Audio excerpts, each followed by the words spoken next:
Supreme बाप भी है, सुप्रीम शिक्षक भी है, वो विश्व की आदि मध्य अंत का राज समझाते हैं। वो सुप्रीम गुरु भी है। तो ये हो गई सतयुग की दरबार, सतगुरु। सतयुग की नहीं, दरबार होती है ना, गुरु की दरबार। इसको लोग क्या कहते हैं? उसे गुरुद्वारा।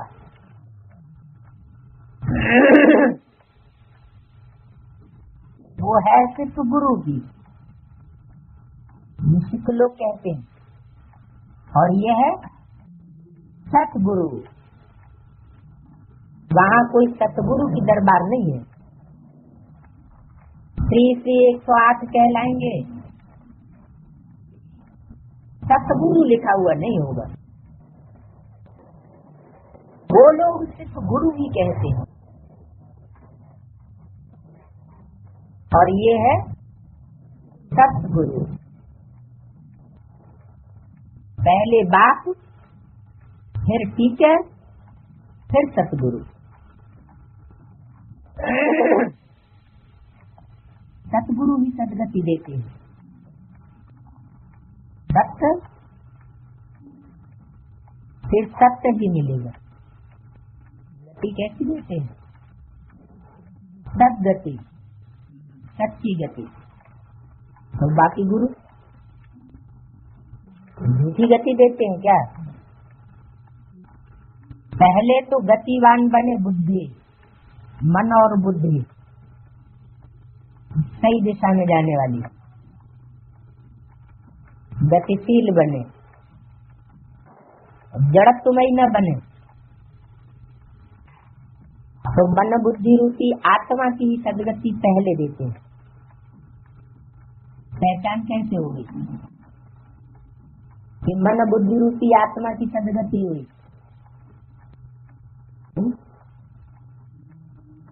हाँ, बुद्धि में देह और देह के संबंधों की दुनिया भूलती जाए और ज्ञान का मनन चिंतन मंथन, सत्य संकल्पों का दबाव बढ़ता जाए, तो कहेंगे सतगति।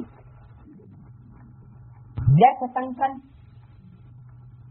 और दुष्ट संकल्प नष्ट होते जाए, तो कहेंगे सच्ची गति, सद्गति। और दुनियादारी ही याद आती रहे, देह और देह के संबंध ही छूटते रहे, और उनका ही लगाव एक दूसरे का जाहिर होता रहे। खुद भी समझे कि हम लगाव में जा रहे हैं, और दूसरे भी संपर्क में आने वाले समझे कि इनका लगाव है। तो सदगति कहेंगे या दुर्गति? तो कहेंगे दुर्गति, क्योंकि लगाव होते हैं सीमा में, और न्यारापन बनाता है बेहद का, विश्व कल्याणकारी। सत्युग त्रेता में तो फिर गुरु होते ही नहीं, क्योंकि बात सब सदगति नहीं। कोई के दुष्ट संकल्प चलते ही नहीं। एक सतगुरु मिलता है तो बाकी सब गुरुओं का नाम खलास हो जाए। तो प्रेम गुरु हुआ, सब गुरुओं का गुरु। जैसे पतियों का पति कहते हैं ना, पति मन रक्षा करने वाला।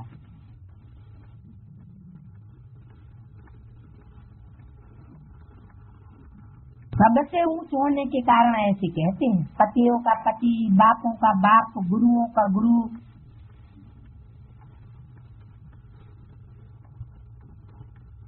तुम सुप्रीम बाप के पास बैठे हो, इसलिए बैठे हो बेहद का वर्षा लेने के लिए।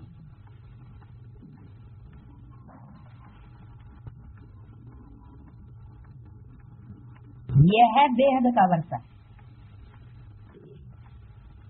कौन सा बताया?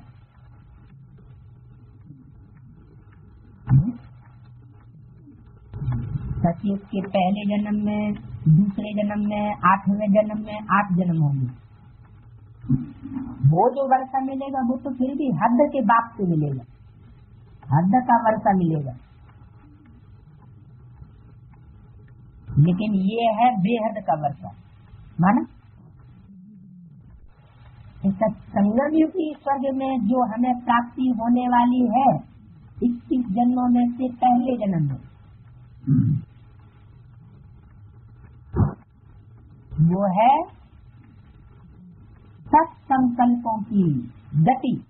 वान बुद्धि बन जाए, मन बुद्धि में कोई ऐसा संकल्प मात्र भी उत्पन्न न हो जो बाप के संकल्प के विपरीत संकल्प।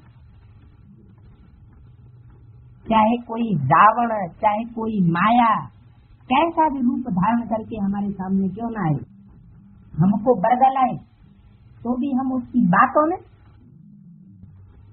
ना।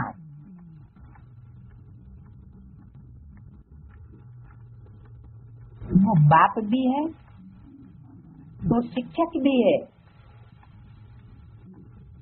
और ये वर्षा है नई दुनिया अमर लोग के लिए।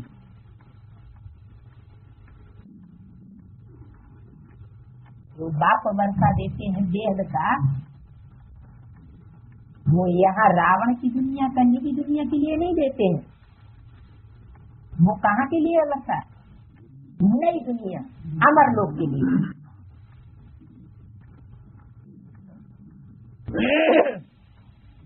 अमर लोग की स्थापना करने वाला अमरनाथ यादगार बनी हुई है। कहाँ?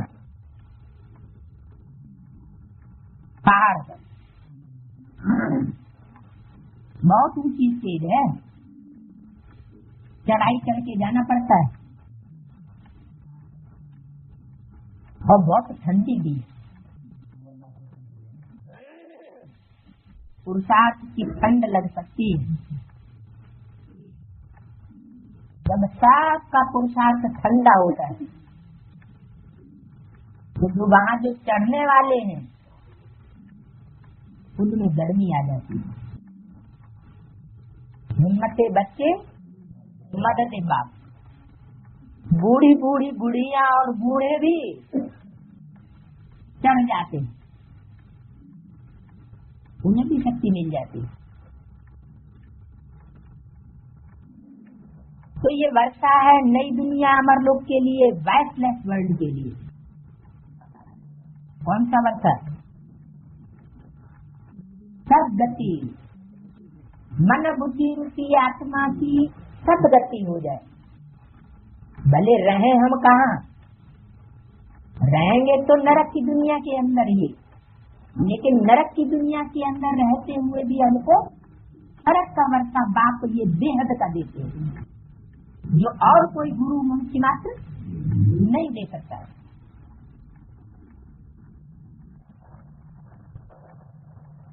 वैसलेस वर्ल्ड नई दुनिया, और द्वितीय वर्ल्ड पुरानी दुनिया को कहा जाता है। द्वितीय वर्ल्ड में संकल्प भी कैसे चलेंगे? द्वितीय विकारी, विषय विकारों वाले, और वैसलेस वर्ल्ड में संकल्प निर्विकारी शुद्ध संकल्प चलेंगे।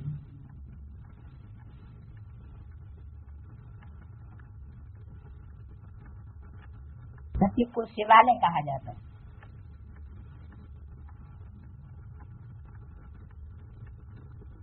मंदिर में जाते हैं आज भी लोग।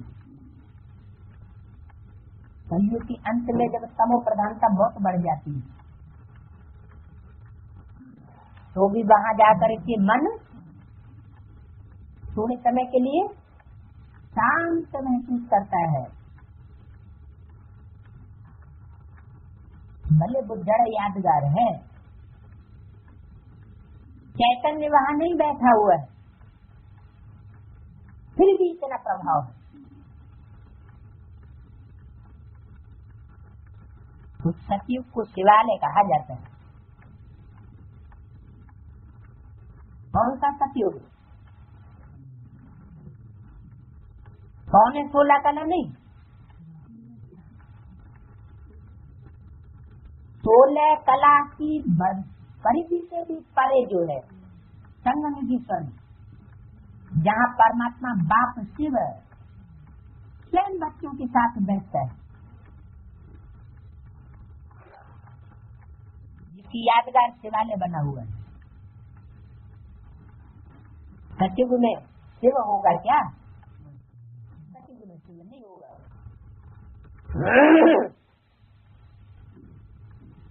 शिवालय कहा जाता है क्योंकि शिव बाबा का स्थापन किया हुआ है।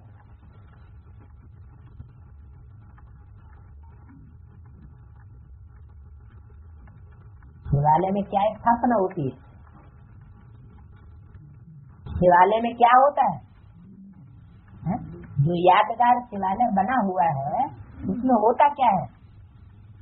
शिवलिंग होता है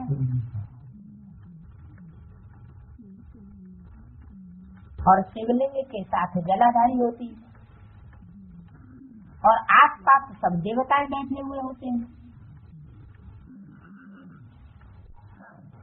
उसका नाम दिया है शिवालय। माने सब एक की रह में रह मिलाने वाले हैं, सब एक की तरफ सन्मुख हुए बैठे हैं। उस एक से कोई विमुख विपरीत संकल्प मात्र भी चलाने वाला नहीं है, तो उसको कहा जाता है शिवालय। और वैश्यालय में क्या होता है? वैश्यालय में सब विषय विकारी, सब एक दूसरे को मारा मारी करने वाले, संकल्प चलाने वाले इकट्ठे होते हैं।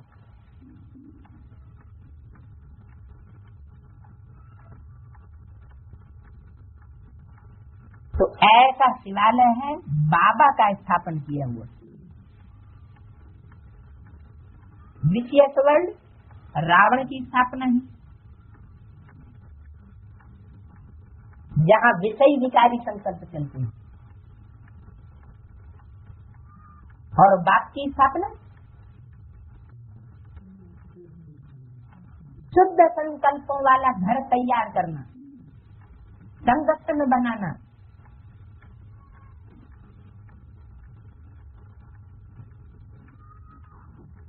वाइसलेस वर्ल्ड और विशेष वर्ल्ड। अभी तुम बैठे हो सतयुग सतगुरु की दरबार में,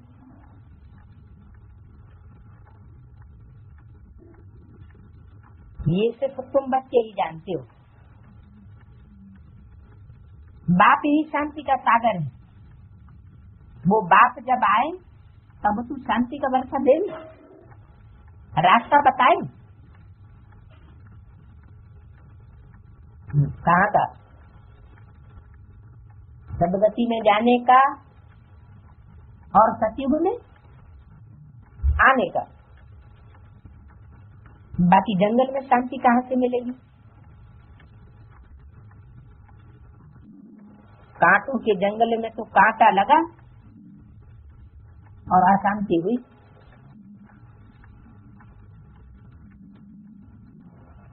इसलिए हार का मिसाल देते हैं कि शांति तो आत्मा के गले का हार है, इसे कहीं बाहर ढूंढने की जरूरत नहीं है।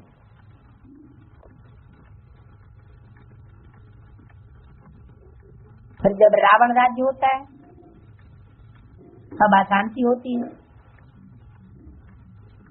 उनको तो कहा जाता है सुखधाम और शांति धाम। वहाँ दुख की कोई बात नहीं होती।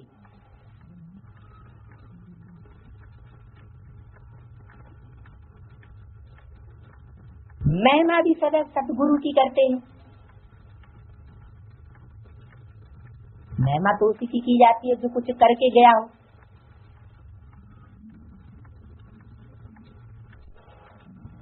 गुरु की महिमा कभी नहीं सुनी होगी। ज्ञान का सागर वो एक ही बात है। ऐसे कभी गुरु की महिमा सुनी है? नहीं, कि वो ज्ञान का सागर है। वो गुरु लोग जगत के पतित पावन तो नहीं हो सकते। वो तो एक ही निराकार बेहद के बड़े बाबा को कहा जाता है।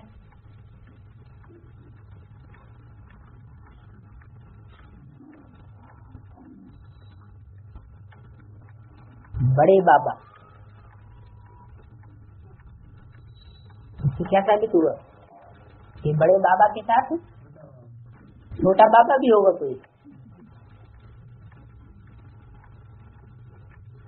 तुम अभी संगम युग पर खड़े हो। एक तरफ है तो सबसे पुरानी दुनिया और दूसरी तरफ पावन नई दुनिया। पतित दुनिया में गुरु तो ढेर है,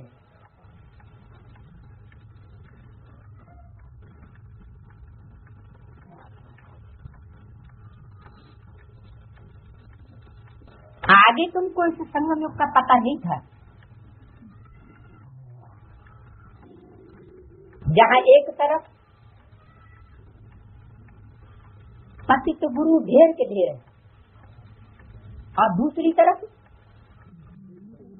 नई दुनिया बनाने वाला सतगुरु सिर्फ एक है। पहले इस संगम का पता नहीं था।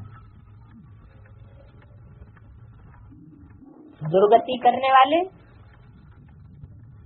गड्ढे में ले जाने वाले अनेक और ऊपर चढ़ाने वाला एक। ऐसे संगम का पहले नहीं पता था। अब बाप ने समझाया है, ये है पुरुषोत्तम संगम युग। जबकि पुरुष अर्थात आत्माओं में उत्तम नंबरवार प्रत्यक्ष होते हैं। माला बनेगी, माला मन संगठन, तो नंबरवार मण के भी प्रत्यक्ष होंगे। जो बाप के जितने नजदीक होंगे वो पहले प्रत्यक्ष होंगे और माला में जितने ही फूल से दूर होंगे उतने ही बाद में प्रत्यक्षता रूपी जन्म लेंगे।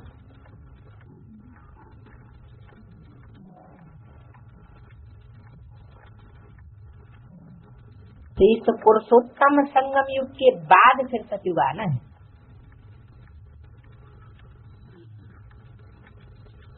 पहले उत्तम से उत्तम जो पुरुष हैं, आत्माएं हैं, पाशधारी, उनकी प्रत्यक्षता होगी। फिर सतयुग चक्र फिरता रहता है। ये बुद्धि में याद रहना चाहिए, हम सब भाई भाई हैं, तो बेहद के बाप से वर्षा जरूर मिलता है। ये कोई को पता नहीं है। भगवान को ठिक्कर भीतर में ठोक दिया है।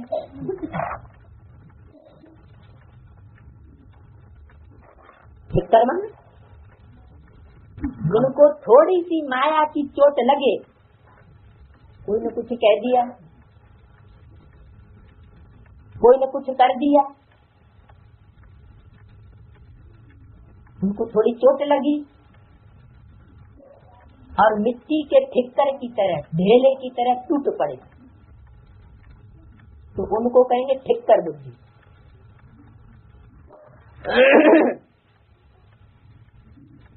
तो ऐसे ठिक्कर बुद्धियों में परमात्मा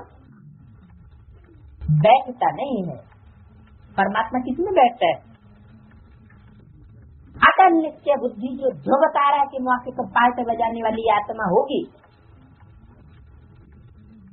उसमें ही सदा काल पार्ट बजाता है मुकर्रर रूप से। और बाकी बाकी जितना जैसा जैसा जिसका नित्य उतनी उसकी उसमें प्रवेश करके बाप विजय कराते हैं। आत्माएं सर्विस नहीं करती। सर्विस कौन करता है? बाप दादा स्वयं प्रवेश करके बच्चों में सर्विस करते हैं और उनकी विजय दिलाते हैं।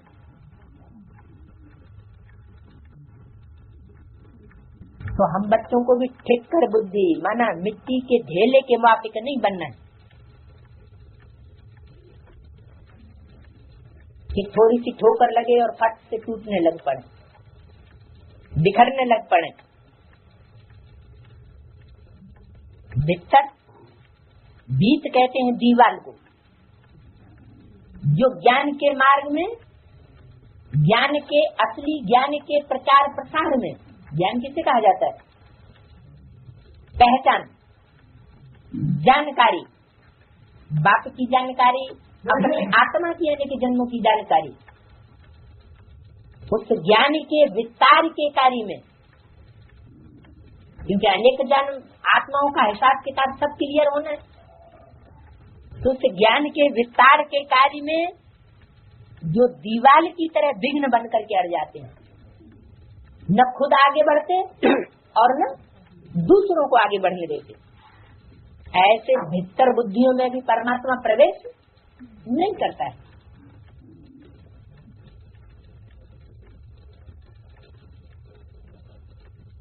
इसको कहा जाता है अज्ञान अंधियारा।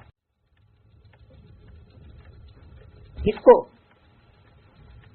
कि भीतर बुद्धियों में भी परमात्मा को व्यापक समझ लेते। कितने बड़े बड़े पोजीशन वाले मनुष्य हैं,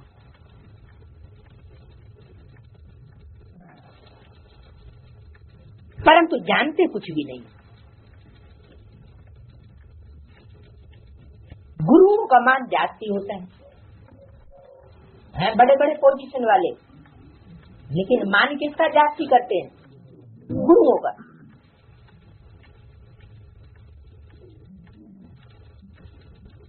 बड़े बड़े गुरु भी हैं। बाप कहते हैं मैं तो तुम सबकी सदगति करता हूँ। सबकी मन चाहे बड़े बड़े आदमी हो और चाहे बड़े से बड़े गुरु हो, उन सबकी सदगति करने वाला। अभी तुम सेंसिबल बने हो, आगे तो सेंसलेस थे, कुछ भी पता नहीं था। इन देवताओं के आगे जाकर तुम कहते थे हम सेंसलेस हैं, हमारे में कोई गुण नहीं। सेंसिबल अर्थात गुणवान, कहते थे आप गुणवान है, हमारे में कोई गुण नहीं, आप एक तरस करो। अब ये देवताओं के चित्र तरस करेंगे क्या है? तरस कौन करेगा? जड़ चित्र करेंगे या कोई चैतन्य चित्र होगा जो तरस करेगा?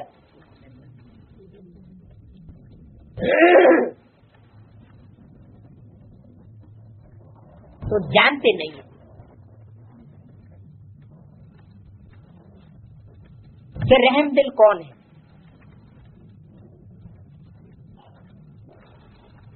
और कैसे रहम करते हैं, कैसे भी है। ओ गॉड फादर रहम करो, कौन कहते हैं? कौन कहते हैं ओ गॉड फादर रहम करो? बच्चों में भी कौन सी कैटेगरी के? क्रिश्चियंस गॉड फादर तो कौन कहेंगे? क्रिश्चियंस ही कहेंगे कि रहम करो। कोई भी दुख की बात आती है तो बाप को जरूर याद करते हैं। अभी तुम ऐसे नहीं कहेंगे क्या?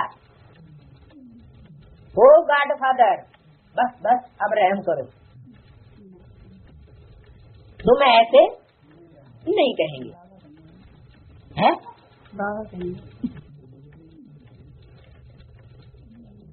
हम ये कहेंगे कि रहम करो, इसका मतलब बाबा बेरहम ही है।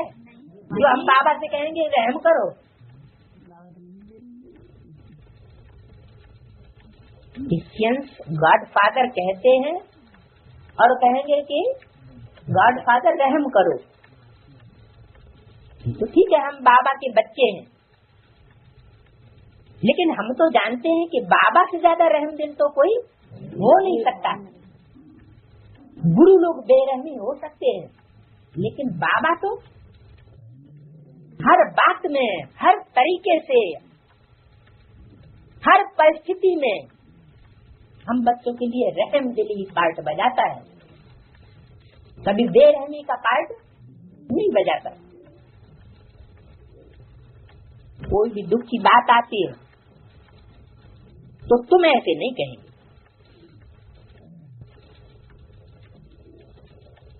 माना तुम जानते हो कि बाप बेरहम नहीं हो सकता, बाप से ज्यादा रहमदिल तो कोई दुनिया में हो नहीं सकता। बाप तो विचित्र है,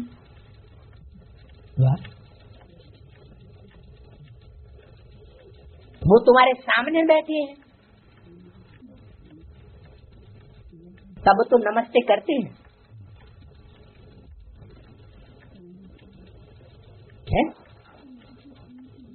माता पिता बाप दादा को, बाप दादा का याद प्यार नहीं। रूहानी बाप की रूहानी बच्चों को नमस्ते। तो नमस्ते नमन, तुमको नमन करता हूँ, तुम बच्चों के सामने झुकता हूँ।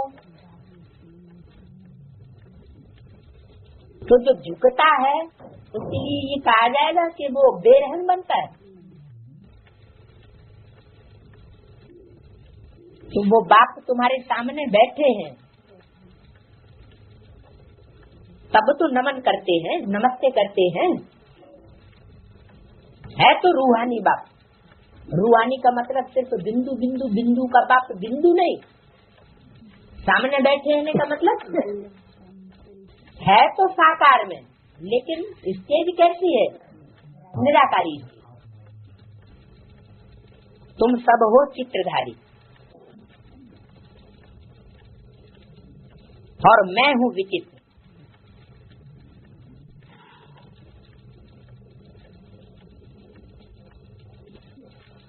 तुम्हारा सबका चित्र रहता है और कुछ नहीं चित्र रहेगा तो सूक्ष्म चित्र ही रहेगा। सूक्ष्म शरीर उसका भी चित्र होता है। ऐसे नहीं सूक्ष्म शरीरधारी जो भूत प्रेत होते हैं उनका चित्र नहीं होता है, उनका भी होता है। तो तुम सब हो चित्रधारी और मैं हूँ मैं कभी चित्र धारण नहीं करता। मेरे चित्र का कोई नाम बताओ।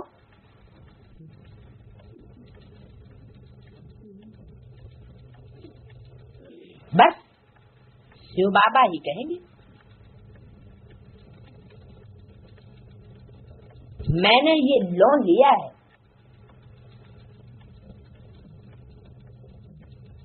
तो भी पुराने से पुरानी जूती, जो लोन लिया है वो भी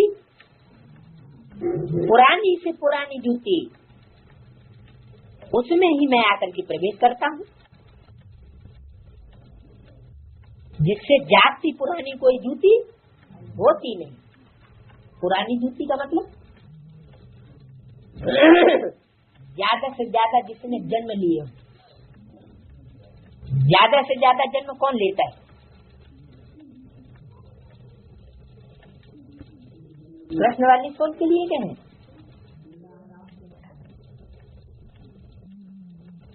प्रश्न वाली सोल के लिए कहें तो उन्होंने 69 में शरीर छोड़ दिए। उनको तो सतयुग में जाके जन्म लेना है।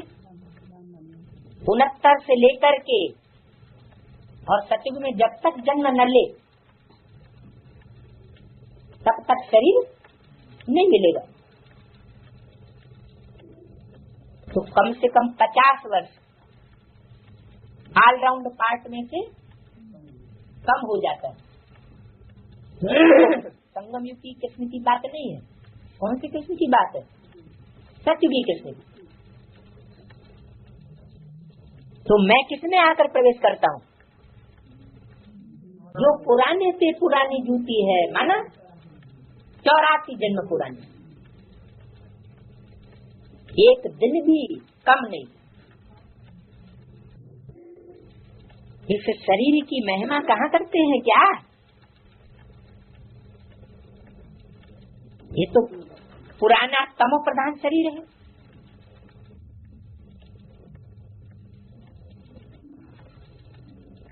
एडाप्ट किया है तो महिमा करते हैं क्या? नहीं, ये तो समझाते हैं ऐसे था, अब फिर मेरे द्वारा गोरा बन जाएगा। इसके द्वारा, मेरे द्वारा मीडिया कौन हुआ? द्वारा माना मीडिया, तो कौन मीडिया हुआ? मैं। मेरे द्वारा ये गोरा बन जाएगा। कौन?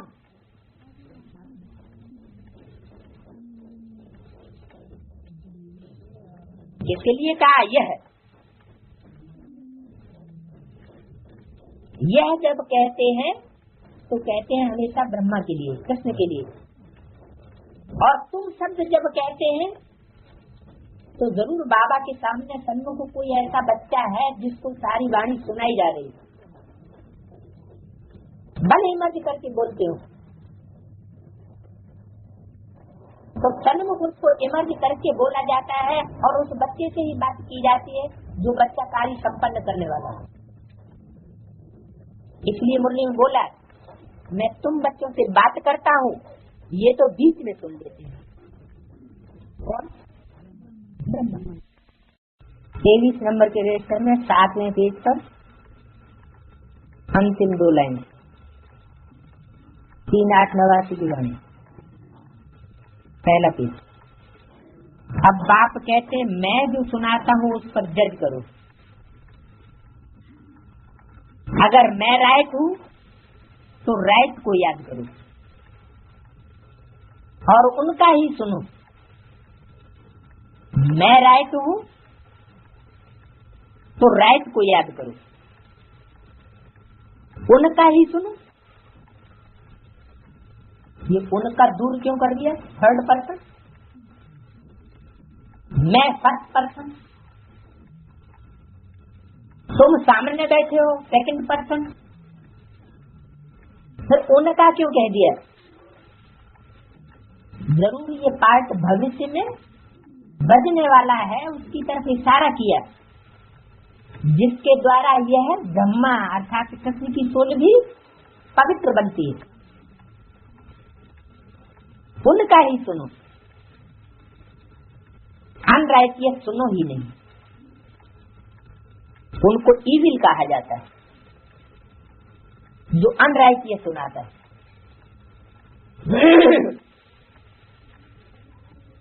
टाक नो इविल, सी नो इविल।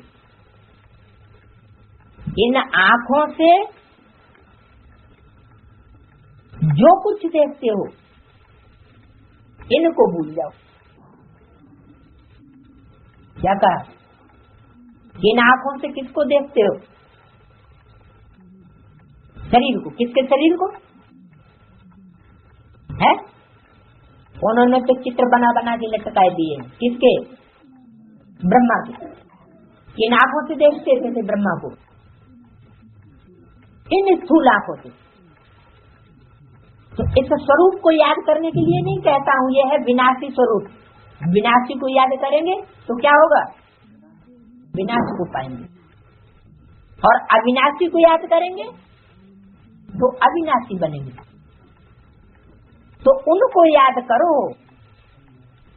जो इनको भी पतित से पावन बनाने वाला है।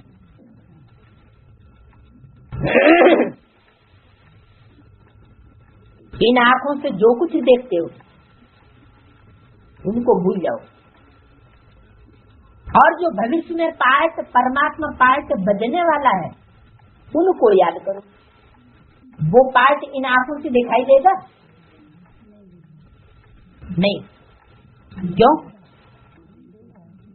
क्यों? साकार शरीरधारी नहीं होगा क्या? साकार शरीरधारी तो होगा, लेकिन कोई ये कहे कि हम जाके दर्शन करें आए तब हम निश्चय करेंगे, तो उसे खास भी निश्चय नहीं होगा। क्योंकि जो ज्ञानी तू आत्माएं होंगी, जिन्होंने मुखवंशावली बाप के बच्चे ब्राह्मण बन करके ज्ञान की बातों पर मनन चिंतन मंथन किया होगा, वो उस बाप के स्वरूप को पहचान सकेंगे। नहीं तो देखने में साधारण स्वरूप देखने में आएगा, उसको इन आंखों से पहचानना नहीं जा सकता। तो इन आंखों से जो कुछ देखते हो वो सब भूल जाओ, और तीसरे नेत्र से जो तुमको दिखाई पड़ता है, सुप्रीम सोल परमात्मा पाठधारी, उसको याद करो। दूसरा पेज। अभी तो जाना है अपने घर, फिर वापस अपने सुखधाम में आएंगे। बाकी तो यह सब जैसे कि मरे पड़े। क्या यह सब माने कौन?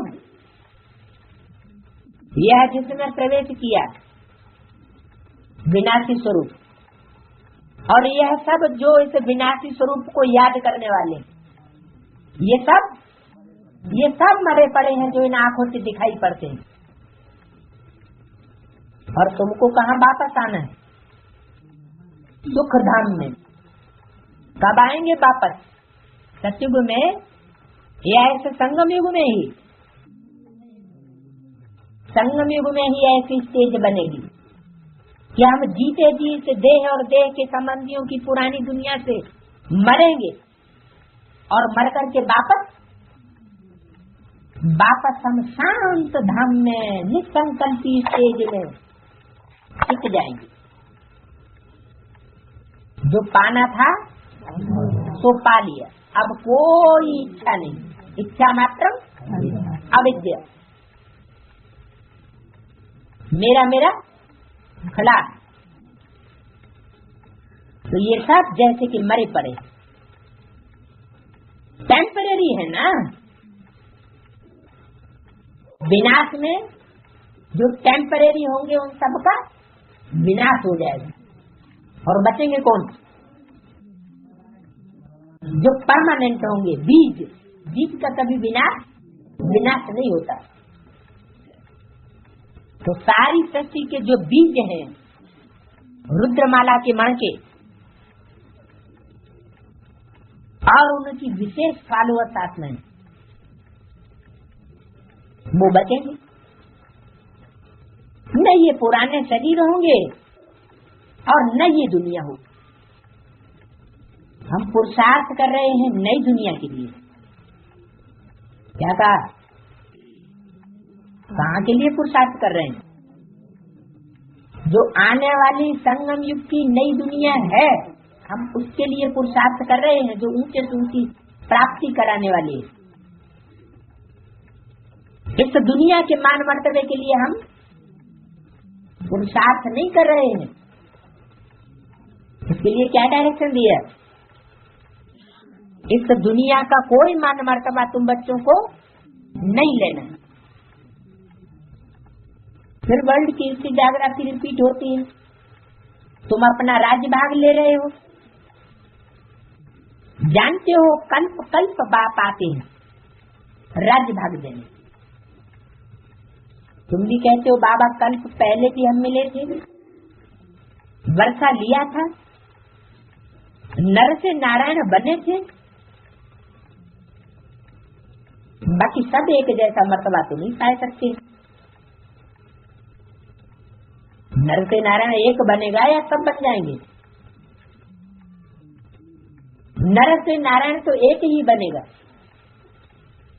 लेकिन बाकी सब नारायण जैसे नंबरवार बन सकते हैं। नंबर बार तो होते ही। ये है स्पिरिचुअल यूनिवर्सिटी। स्पिरिचुअल फादर पढ़ाने वाला है।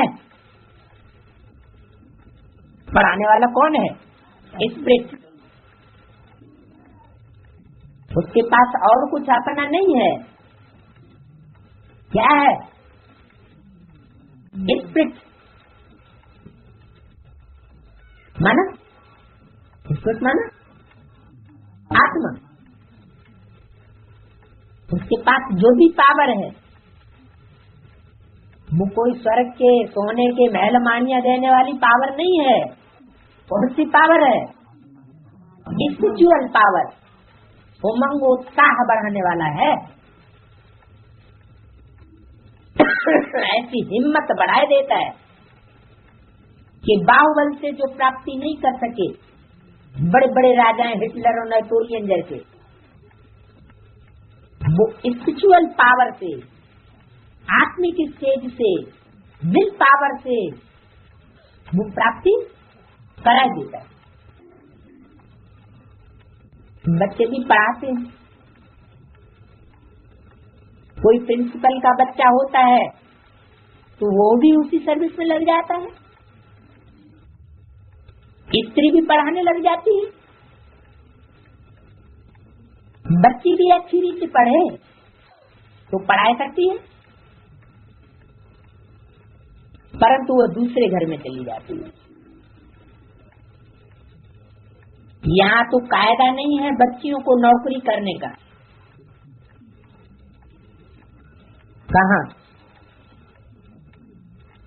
कहाँ कायदा नहीं है बच्चियों को नौकरी करने या कराने का? बाप के घर में। वहाँ तो कायदा है। कहाँ? उन्हें तथाकथित ब्राह्मणों की दुनिया में ये कायदा है कि बच्चियों से भी सर्विस नौकरी करवाते हैं। नई दुनिया में पद पाने का सारा मदार है इस पढ़ाई पर। इन बातों को दुनिया नहीं जानती। लिखा हुआ भी है भगवानुवाच, हे बच्चों मैं तुमको राजाओं का राजा बनाता हूँ, प्रजा नहीं बनाता हूँ। आधीन रहने वाली कौन? राजा या प्रजा? प्रजा होती है आधीन रहने वाली। और रानी भी आधीन होती है। विजयमाला के जितने भी मायके होंगे रुद्रमाला के मुकाबले वो सब कैसे होंगे? सब आधीन रहने वाले होंगे। रुद्रमाला ये है साक्षात रुद्र की माला, शिव की माला। वो डायरेक्ट बाप के बच्चे हैं। तो मैं तुमको राजाओं का राजा बनाता हूँ, अधिकारी बनाता हूँ, आधीन बनना नहीं सिखाता हूँ। तो नौकरी करना कौन सिखाते हैं? गुरु लोग तो कन्याओं से भी कहते हैं कि तुम नौकरी करो और यज्ञ में हमारे इस मैटेरियल यज्ञ में अर्पण करो, क्योंकि उनके पास ज्ञान यज्ञ तो है नहीं। यज्ञ माना यज्ञ की कौन से यज्ञ का नाम यज्ञ दिया बाबा ने? ज्ञान यज्ञ को यज्ञ नाम दिया। कोई स्थूल महल माड़ियों का नाम यज्ञ नहीं है। कोई मॉडल थोड़े ही बनाता हूँ। ऋषि के हरिद्वार में क्या किया है, अजमेर में क्या किया है, मॉडल बनाया है। मैं कोई मॉडल थोड़े बनाता हूँ। स्थूल कि सुखधाम और शांति धाम में ईंटों का महल खड़ा कर दूंगा? ये सुखधाम और शांति धाम का वर्षा देता हूँ क्या कि जल म्यूजियम बना के खड़ा कर दूंगा? तुम समझते रहो कि हमको ये वर्षा मिल गया बाप से। तो जड़ मॉडल नहीं बनाता हूँ। क्या बनाता हूँ? चैतन्य लक्ष्मी नारायण बनाता हूँ। मनुष्य से देवता बनाता हूँ। जैसे देवियों के चित्र बनाते हैं, ऐसे कोई मैं मॉडल नहीं बनाता हूँ। मॉडल बनाना, देवियों के चित्र बनाना, ये किसका काम है? ये तो तथाकथित ब्राह्मणों का काम है। मेरा काम ये नहीं है। तुम तो पढ़ करके वह पद पाते हो, वो तो मिट्टी के चित्र बनाते हैं। कौन मिट्टी के चित्र कौन बनाते हैं? दुनिया वाले कि ब्राह्मणों की दुनिया में? ब्राह्मणों की दुनिया में भी जो मॉडल बनाए जाते हैं, जो प्रभात फेरी निकाली जाती है, उनमें देवियां बनाते हैं, वो मिट्टी की तो नहीं होती है तो चैतन्य, लेकिन देह भान में आकर के बैठते हैं डट के, बस हाथ पांव हिले नहीं, भले दर्द होता रहे।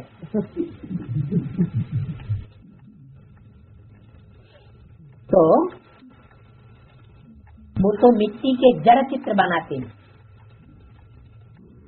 पूजा करने के लिए। यहाँ तो आत्मा पढ़ती है, तुम फिर संस्कार ले जाएंगे पढ़ाई के, जाकर के नई दुनिया में शरीर लेंगे। पढ़ाई कौन सी है?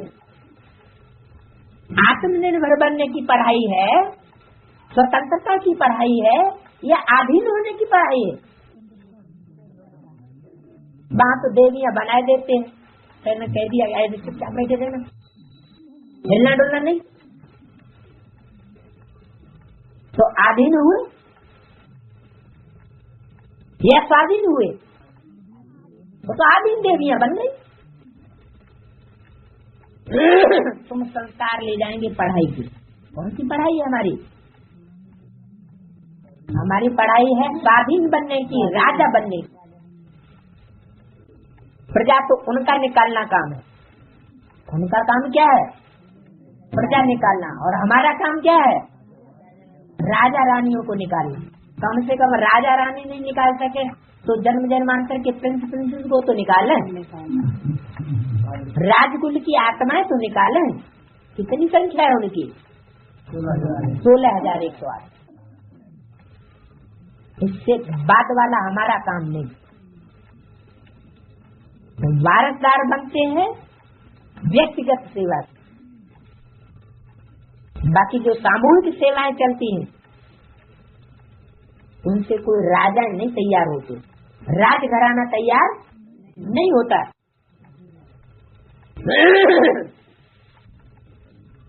तो तुम जाकर नई दुनिया में शरीर लेंगे। दुनिया खत्म नहीं होती है, सिर्फ एज बदलती है। गोल्डन एज, सिल्वर एज आ गया, 16 कला से 14 कला। दुनिया तो वही चलती रहती है, नई तो पुरानी होती है। बाप तुमको राजाओं का राजा बनाते हैं क्या? भजनी त्रेता का राम बनाते हैं। बाप तुमको राजाओं का राजा बनाते हैं। फिर फेलियर बना के राम कौन बनाता है?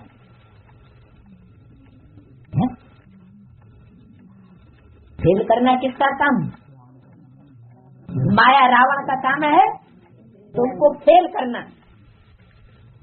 ऐसे कर्तव्य करेंगे, ऐसी बातें करेंगे कि फेल कर देंगे। और बाप का काम है तुमको स्पिरिचुअल नॉलेज देना, तुम्हारी स्पिरिट में पावर भर देना। उनका काम है उमंग उत्साह ठंडा कर देना, और बाप का काम है उमंग उत्साह बढ़ा देना।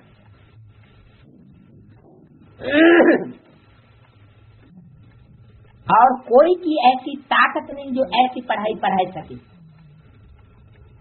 जिससे तुम राजा बनो, अधिकारी।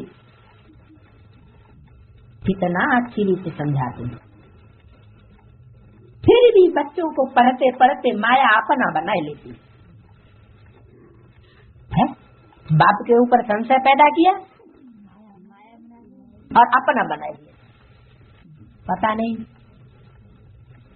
बाप ने कहीं धोखा दे दिया तो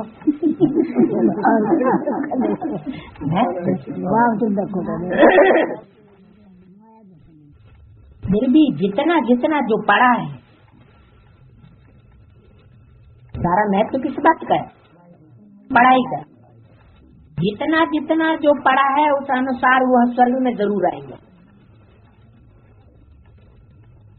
की हुई कमाई जाएगी नहीं।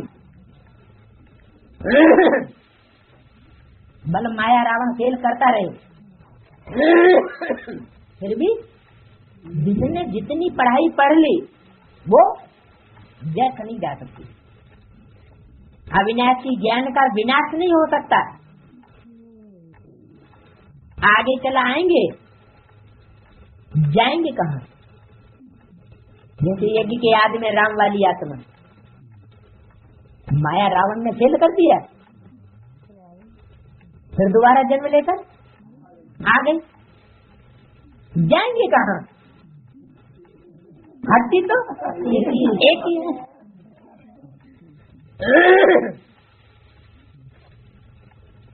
आते रहेंगे। शमशान में जब मनुष्य जाते हैं तो फिर बड़ा बैराग आता है। बैराग आता है जहाँ सब मुर्दे हुए पड़े, सब जल मरे, राख हो गए। साधु संत क्या करते हैं? राख भस्म लगा लेते हैं। वो तो भस्म लगाते हैं, राख बनते नहीं है। और तुम तो राख बन जाते हो। देह अभिमान जल बुन करके क्या हो जाता है? राख हो जाता है। बड़ा बैराग आता है। राग जो जुट गया है, राग माने प्रेम। जिन जिन देहधारियों से जहाँ जहाँ जैसा प्यार या राग जुट गया है वो सब कैसा हो जाता है? विपरीत राग, राग वैराग हो जाता है। बस ये शरीर ऐसे छोड़ने का है। कैसे छोड़ने का है? कि इस दुनिया से बिल्कुल वैराग आ जाए। कोई की बात सुनते हुए न सुनना, देखते हुए नहीं देखना, ऐसी स्टेज बन जाए। इसको कहते हैं जी से जी मरना। हाँ, अविनाशी ज्ञान का विनाश नहीं हो सकता। तो सबसे बड़ा वैराग कहाँ आता है? स्मशान घाट में। और शिव के मंदिर भी कहाँ होते हैं? स्मशान घाट में, जहाँ सब मुर्दे बनकर पड़े हुए हैं। जो देह अभिमान में जिंदा होगा वो बाप के पास नहीं रह सकता। बाप के पास कौन रह सकेंगे? जो मरे हुए होंगे वही बाप के पास रह सकेंगे। परमधाम में कौन रहते हैं? आत्माएं रहती हैं कि देह वाले रहते हैं? नहीं।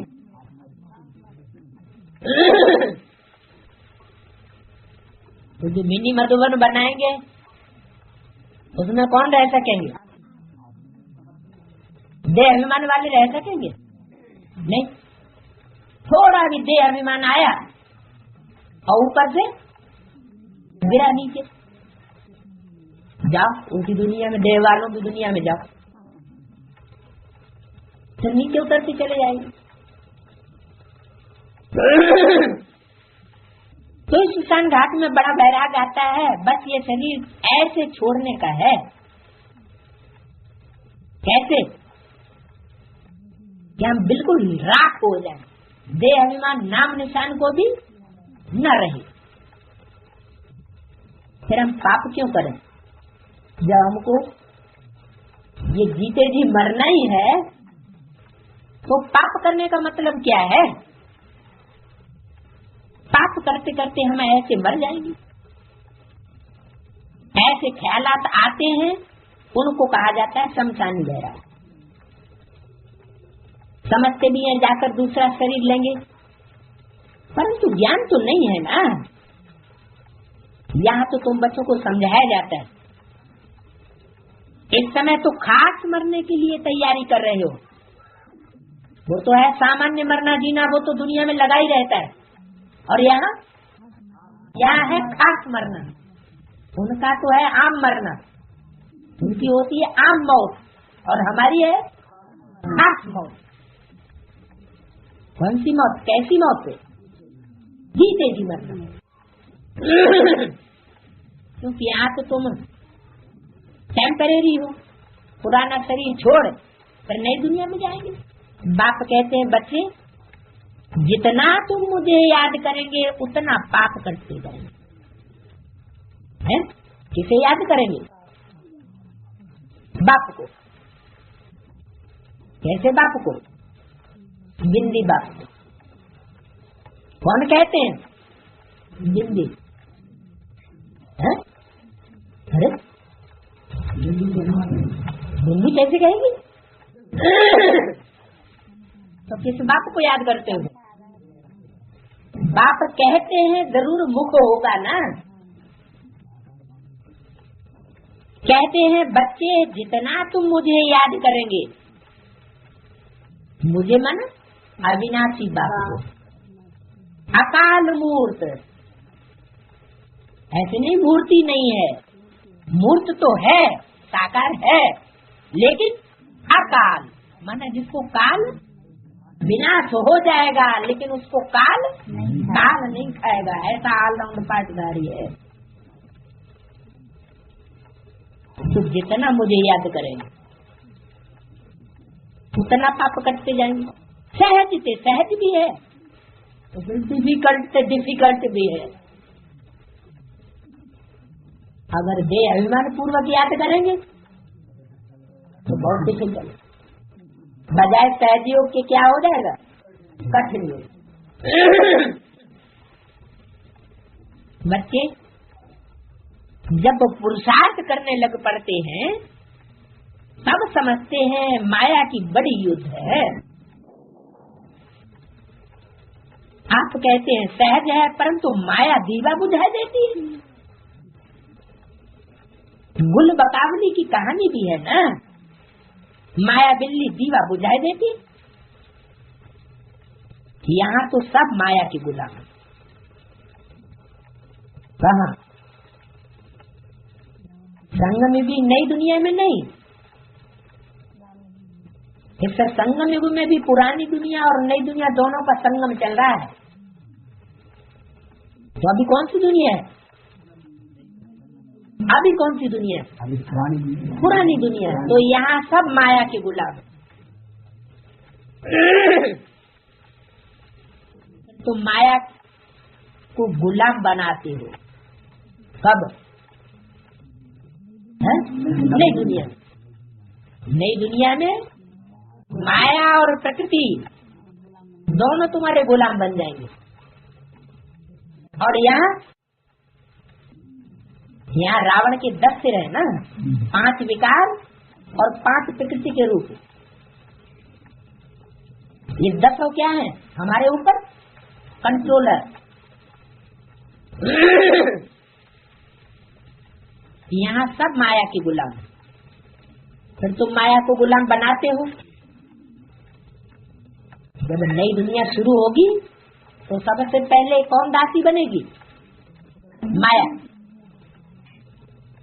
माया जो अभी हमको फट से हमारी बुद्धि को घुमा देती है, निश्चय बुद्धि से अनिश्चय बुद्धि बना देती है बाप के ऊपर।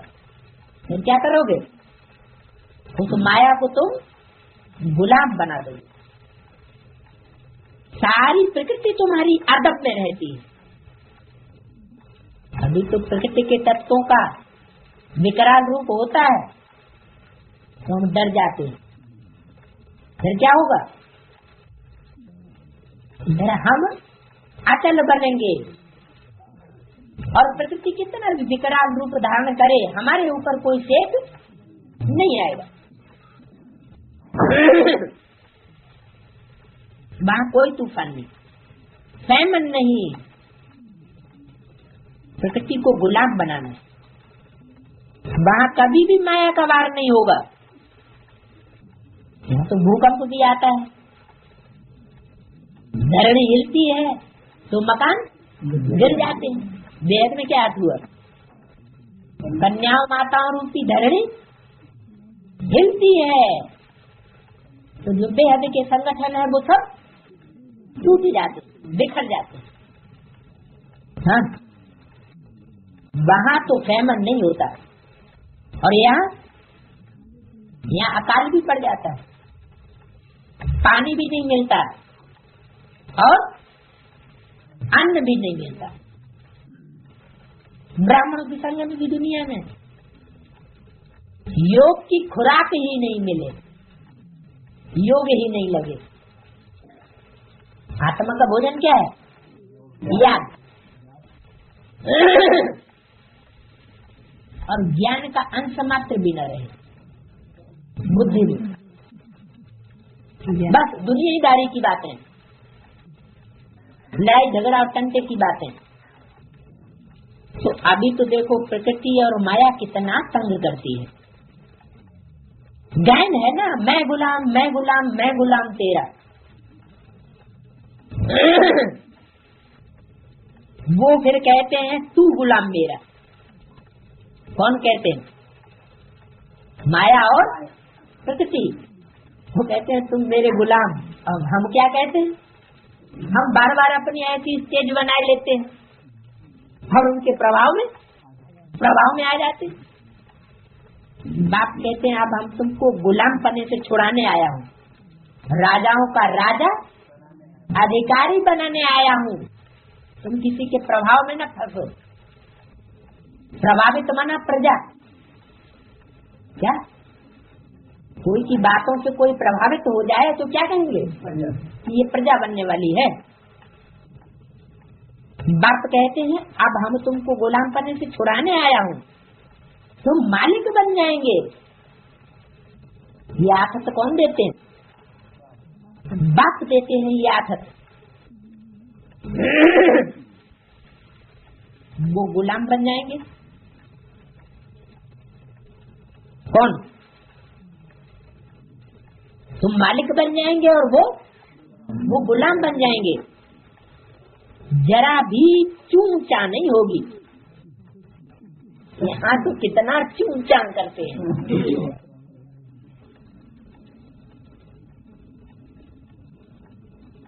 ये भी ड्रामा में नूद है। निश्चय बुद्धि बने रहो, होपलेस नहीं हो जाओ। तुम कहते हो बाबा माया बड़ा तंग करती है, तो क्यों नहीं करेगी? इनको कहा जाता है युद्ध का मैदान है। माया क्यों तंग करती है? माया कोई और चीज थोड़ी है। पूर्व जन्मों में हम ही ने हिसाब किताब जोड़ा है ना, एक बाप से तोड़ा और माया के साथ 10 सिरों के साथ जोड़ा, तो वो तो अपना हिसाब किताब आके लेगी या नहीं लेगी? जरूर लेगी। माया को गुलाम बनाने के लिए तुम कोशिश करते हो तो माया भी पछाड़ती।